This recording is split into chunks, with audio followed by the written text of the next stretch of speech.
So I also got to fix this lawnmower. This piece here is broken.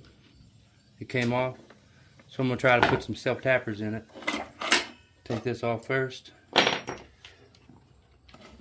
Just kind of put that wherever we want. Hopefully these half-inch self-tappers will do the trick. There we go.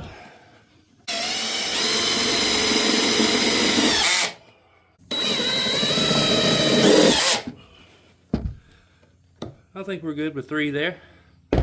So job well done.